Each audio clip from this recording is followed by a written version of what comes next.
Assalamualaikum warahmatullahi wabarakatuh. Saya Sila Putri Sude dengan NIM 1914080016 akan mereview materi mengenai keterampilan abad 21. Yang pertama, kita masuk kepada keterampilan yang harus ada pada abad 21 menurut Wagner dan Change Leadership Group dari University Harvard. 1. Kemampuan berpikir kritis dan pemecahan masalah. 2. Kolaborasi dan kepemimpinan. 3. Ketangkasan dan kemampuan beradaptasi. 4. Inisiatif dan berjiwa entrepreneur. 5.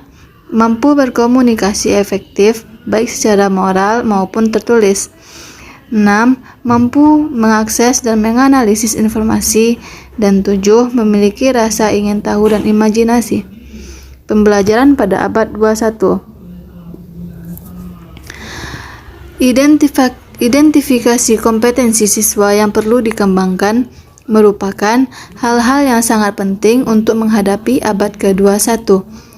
Pendekatan tradisional yang menekankan pada hafalan atau penerapan prosedur sederhana tidak akan mengembangkan keterampilan berpikir kritis. 1. Kemandirian siswa. 2. Visi pedagogi pembelajaran abad 21. Saavedra dan Opfer menyarankan 9 prinsip untuk mengajar keterampilan abad 21.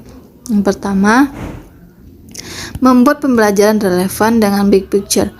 2. Mengembangkan kemampuan berpikir yang lebih rendah dan yang lebih tinggi untuk mendorong pemahaman dalam konteks yang berbeda. Habis itu, mendorong transfer pembelajaran, membelajarkan bagaimana belajar untuk metakognisi. Keenam, memperbaiki kesalahpahaman secara langsung. Ketujuh, mengatakan kerja secara tim pembelajaran teknologis untuk mendukung pembelajaran.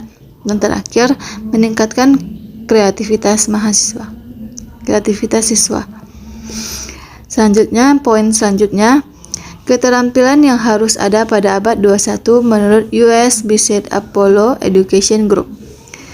10 keterampilan yang diperlukan oleh siswa untuk bekerja di abad ke-21 yaitu keterampilan berpikir kritis, komunikatif, kepemimpinan, kolaboratif, kemampuan beradaptasi, produktivitas dan akuntabilitas, inovatif, kewarganegaraan global, kemampuan dan jiwa entrepreneurship, serta kemampuan untuk mengakses, menganalisis, dan mensintesis informasi.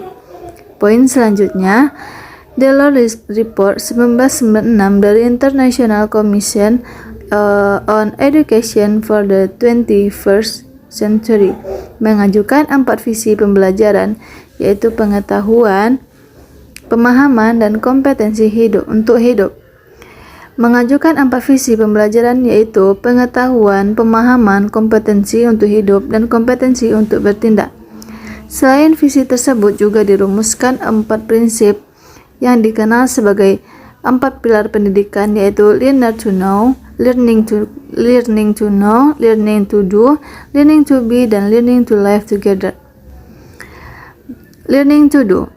Yang pertama, keterampilan berpikir kritis. Keterampilan ini merupakan keterampilan fundamental pada pembelajaran di abad 21. Keterampilan berpikir kritis mencakup kemampuan menganalisis, menganalisis, mensintesis informasi dan dapat dibelajarkan, dilatihkan, dan dikuasai. Habis itu, kemampuan menyelesaikan masalah. Keterampilan memecahkan masalah mencakup keterampilan lain seperti identifikasi dan kemampuan untuk mencari, memilih, dan mengevaluasi, mengorganisir, dan mempertimbangkan berbagai alternatif dan menafsirkan informasi. Habis itu, komunikasi dan kolaborasi. Kemampuan komunikasi yang baik merupakan keterampilan yang sangat berharga di dunia kerja dan di kehidupan sehari-hari. Habis itu, kreativitas dan inovasi. Pencapaian kesuksesan profesional dan personal memerlukan keterampilan berinovasi dan sangat kreasi. Selanjutnya, literasi informasi, media, dan teknologi. Literasi informasi yang mencakup kemampuan mengakses, mengevaluasi, dan menggunakan informasi sangat penting dikuasai pada saat ini. Selanjutnya, yang terakhir, literasi informasi, komunikasi, dan teknologi atau ICT. Kemampuan literasi ICT mencakup kemampuan mengakses, mengatur, mengintegrasi, mengevaluasi, dan menciptakan informasi melalui penggunaan teknologi komunikasi digital. Learning to be. Ada 6 poin. Yang poin pertama, keterampilan sosial lintas budaya ini merupakan keterampilan sosial dan lintas budaya yang baik, sangat penting dalam mewujudkan kesuksesan di sekolah maupun kehidupan. Poin kedua, tanggung jawab pribadi, pengaturan diri dan inisiatif. Tingginya tingkat interaksi dan kerjasama tim dalam lingkungan kerja di abad 21 diharapkan dapat diantisipasi dengan meningkatkan kualitas pribadi siswa. Poin ketiga, keterampilan berpikir logis. Generasi muda saat ini hidup di dunia yang lebih menantang, sehingga mereka perlu mengembangkan kemampuan berpikir logis terhadap isu-isu global yang kompleks dan penting. Keterampilan metakognitif pada abad 21 telah mengidentifikasi pembelajaran mandiri sebagai salah satu keterampilan dasar dalam kehidupan dan karir yang diperlukan untuk mempersiapkan pendidikan di abad 21. Poin selanjutnya, kemampuan berpikir berwirausaha. Kreativitas dan berpikir kewirausahaan juga merupakan keterampilan esensial di abad ke-21. Pertumbuhan lapangan pekerjaan yang cepat dan industri yang sedang berkembang membutuhkan kreativitas pekerja, termasuk kemampuan yang berpikir yang tidak bisa atau out to the box, memikirkan kebijakan konvensional, membayangkan skenario baru, dan menghasilkan karya yang menakjubkan. Terakhir, belajar untuk kebiasaan belajar sepanjang hayat. Bolstad 2011 berpendapat bahwa sekolah yang berorientasi masa depan harus memperluas kapasitas dan memperkuat kemauan dan kemampuan mereka untuk terus belajar sepanjang hidup. Generasi Z, Alpha, dan digital. Yang pertama, pengertian generasi Z. Menurut Patel 2017, generasi Z adalah generasi yang dilahirkan pada era teknologi dengan sikap bawaan independen, lebih suka bekerja sendiri daripada bekerja sama atau berkelompok dengan orang lain. Perilaku yang dimiliki oleh generasi Z ini adalah generasi Z memiliki perilaku yang berbeda dengan generasi sebelumnya. Misalnya saja pada mahasiswa prodi perpustakaan dengan ilmu informasi yang cenderung menggunakan cara-cara praktis dan instan seperti mencarinya di mbah Google atau sosial media. Ciri-ciri generasi Z. Yang pertama, nostalgia akan masa lalu yang tidak pernah mereka jalani. Yang kedua, punya standar trendy yang variatif. Yang ketiga, cenderung melihat masa depan dengan realistis. Habis itu, generasi Alpha. Pengertian generasi Alpha.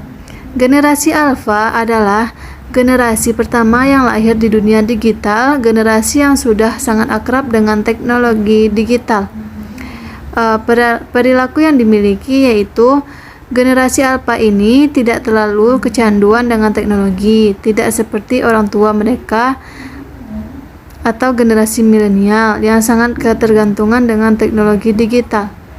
Ciri-ciri generasi Alpha. Pertama, memiliki kecerdasan tinggi. Kedua, terbiasa dengan teknologi. Yang ketiga, jauh dari buku dan majalah. Yang ketiga, menciptakan teknologi sendiri. Selanjutnya, generasi digital. Pengertian. Generasi digital adalah mereka yang tumbuh dalam kemudahan akses informasi digital dan teknologi informasi. Kategori generasi digital ini, yang pertama, The Greatest Generation, yaitu generasi yang lahir pada masa Perang Dunia II, tahunnya 1991 sampai 1924. Kedua, The Silent Generation, yang lahir pada rentang tahun 1925 sampai 1942. Ketiga, generasi The Baby Boomers, yang lahir pada rentang tahun 1943 sampai 1960. Keempat, The Greatest Generation, yaitu generasi yang lahir pada masa Perang Dunia II, kisaran tahun 1901 sampai 1924. Selanjutnya, generasi milenial dengan rentang lahir pada tahun 1982 sampai 2002. Selanjutnya, generasi digital native atau disebut dengan istilah generasi Z atau Internet Generation adalah generasi manusia yang lahir pada tahun 1994 sampai tahun sekarang. Ciri-ciri generasi digital ini, yang pertama, bebas, tidak mau dikekang. Yang kedua, bermain bukan hanya bekerja. Yang selanjutnya, senang mengapresiasikan diri, enggan menunggu atau cepat, mencari bukan hanya menunggu instruksi, interaktif bukan hanya interaksi searah, dan terakhir, berkolaborasi tak hanya berkompetisi. Hakikat IPA. Pengertian hakikat IPA. Sikap, artinya IPA sebagai pengembangan sikap ilmiah, maksudnya melalui IPA membangun sikap-sikap ilmiah siswa. Kedua, proses, artinya IPA sebagai proses yang berupa cara-cara bagaimana memperoleh, mengembangkan, merumus, memecahkan, dan mempublikasikan konsep-konsep, prinsip-prinsip, dan hukum-hukum IPA.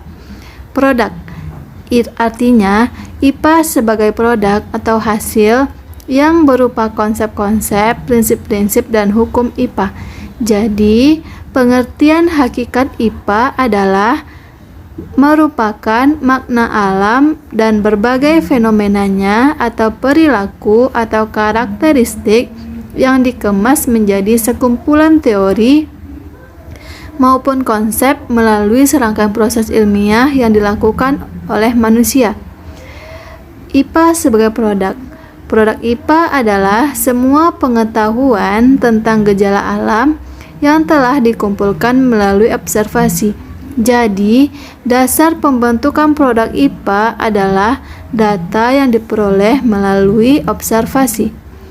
Fakta ialah data dari hasil observasi berulang-ulang yang telah diketahui kondisinya.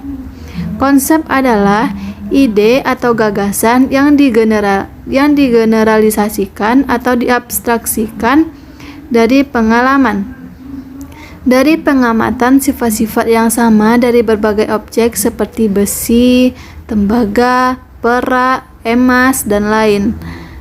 Timbul pengertian konsep logam. Logam merupakan suatu konsep. Prinsip adalah generalisasi atau abstraksi dari konsep-konsep yang berhubungan. Misalnya, sebuah elektrolit dapat menghantarkan arus listrik. Pernyataan ini mengandung 3 konsep: elektrolit, menghantarkan, dan arus listrik. Hukum adalah generalisasi dari konsep-konsep yang berhubungan yang digunakan untuk menjelaskan banyak gejala. Hukum adalah generalisasi dari konsep-konsep yang berhubungan yang digunakan untuk menjelaskan banyak gaya. Faktor yang mendasari bahwa pendekatan keterampilan proses sains perlu diterapkan dalam proses belajar mengajar. Perkembangan ilmu, pengetahuan, dan teknologi berlangsung semakin cepat, hingga tidak mungkin lagi guru mengajarkan semua konsep dan fakta pada siswa. Adanya kecenderungan bahwa siswa lebih memahami konsep-konsep yang rumit dan abstraksi jika disertai dengan contoh yang konkret. Penemuan dan perkembangan ilmu pengetahuan dan teknologi tidak bersifat mutlak 100%, tapi bersifat relatif. Dalam proses belajar mengajar, pengembangan konsep tidak terlepas dari pengembangan sikap dan nilai dalam diri anak didik. Jadi, keterampilan proses sains merupakan keterampilan yang digunakan untuk memperoleh, mengembangkan, dan menerapkan konsep-konsep, prinsip-prinsip, hukum-hukum, dan teori sains. IPA sebagai sikap. Yang pertama, hasrat ingin tahu. Maksudnya ini, rasa keingintahuan siswa ini harus ditingkatkan. Yang kedua, jujur. Jujur ini artiannya siswa yang baik itu harus bersifat jujur atau lebih terbuka apapun yang dia rasakan. Ketiga, tekun. Keempat, keterbukaan. Yang kelima, mawas diri. Dan yang terakhir, komunikatif.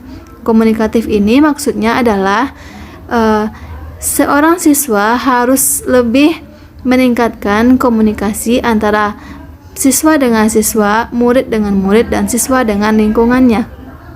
Keterampilan proses sains atau KPS. Pengertian. Keterampilan proses adalah serangkaian peristiwa yang harus dilakukan oleh mahasiswa dalam mencari dan memproses hasil perolehannya untuk kemudian dijadikan pengetahuan baru bagi dirinya sendiri. Proses dalam melakukan aktivitas yang terkait dengan sains biasa disebut dengan keterampilan proses sains atau science process skills. Ini dijabarkan oleh Zulaiha, Darmadi, dan Wardiana. Keterampilan proses sains merupakan keterampilan peserta didik dalam menerapkan metode ilmiah dalam memahami, mengembangkan sains serta menemukan ilmu pengetahuan. Pentingnya keterampilan proses sains bagi peserta didik. Keterampilan proses sains sangatlah penting bagi setiap peserta didik sebagai bekal untuk menggunakan metode ilmiah dalam mengembangkan sains untuk memperoleh pengetahuan baru atau mengembangkan pengetahuan yang dimiliki. Ini dijabarkan oleh Afrizon, Ratna Wulan, dan Fauzi pada tahun 2012. Peranan KPS.